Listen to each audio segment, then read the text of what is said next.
আসসালামু আলাইকুম ওয়া রাহমাতুল্লাহ। ডাক্তার আঞ্জিনা মেধাবী মাদ্রাসা তালকানসা কেন্দ্রের উদ্যোগে আয়োজিত আজকের এই জনাব আলহাজ ফজল আহমদ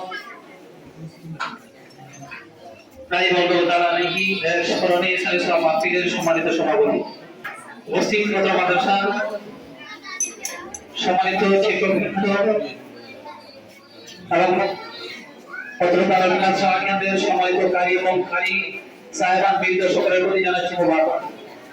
প্রিয় সুধী, আমরা নিশ্চয়ই অবগত আছি যে মহান আল্লাহ রাব্বুল আলামিনের এই জমিনে খলিফা বা প্রতিনিধি হিসেবে মানুষের দায়িত্ব অনেক বেশি। এই দায়িত্ব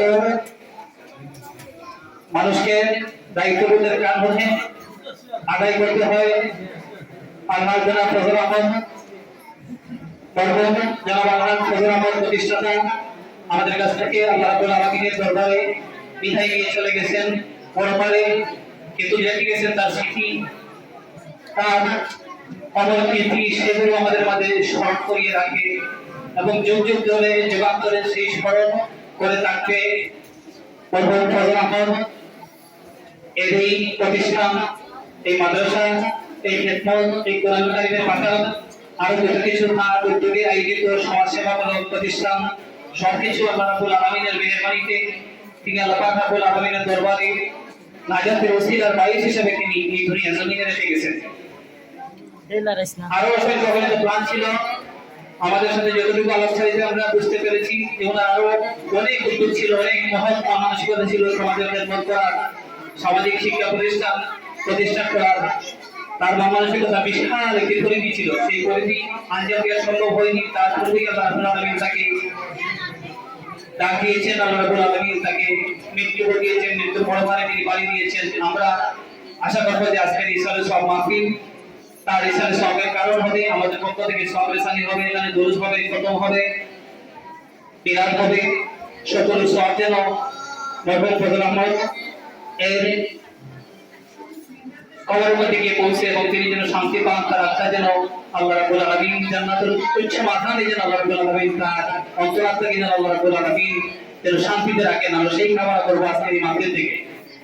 আবার আমার ছাত্রছাত্রী এবং উপস্থিত সকলের প্রতি আমি এই আশাবাদ ব্যক্ত করবো যে মরহুম ফজল আহমদ যিনি এমন এক ব্যক্তিত্ব ছিলেন যে এই দুনিয়ার জমিনে কিভাবে মানুষকে সমাজ সেবামূলক প্রতিষ্ঠানের মাধ্যমে সেবা প্রদান করা যায় সেই উদ্দেশ্যই ছিল তার ভিতরে। সেই উদ্দেশ্য নিয়ে তিনি এই প্রতিষ্ঠান করেছেন এবং বিভিন্ন উদ্যোগ গ্রহণ করেছিলেন। এবং তার রেখে যাওয়া যত স্মৃতি আছে, আমরা সেই স্মৃতিগুলোকে যদি পঙ্খানুপঙ্খভাবে যদি আমরা সেই স্মৃতিকে ধরে রাখতে পারি, আর এই স্মৃতি প্রতিষ্ঠানগুলোতে যদি আমরা সম্পৃক্ত থাকি, তাহলে মরহুম ফজল আহমদ রহমতুল্লাহি তাআলা আলাইহি আল্লাহ রাব্বুল আলামিনের দরবারে তিনি সেই সওয়াবের অধিকারী হবেন, তার এই প্রতিষ্ঠান করা সফল হবে, সার্থক হবে।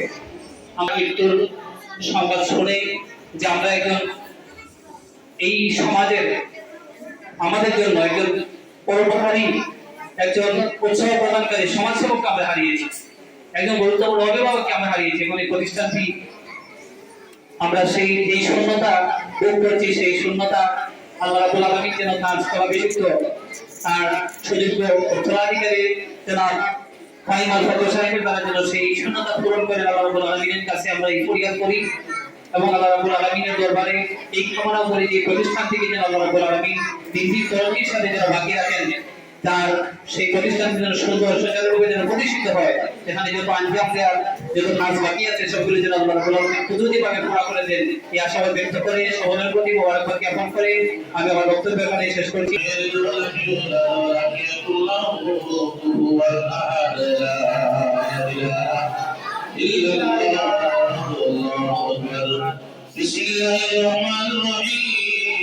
الحمد لله رب العالمين الرحمن الرحيم مالك يوم إن الله وملائكته يصلون على النبي يا أيها الذين آمنوا صلوا عليه وسلموا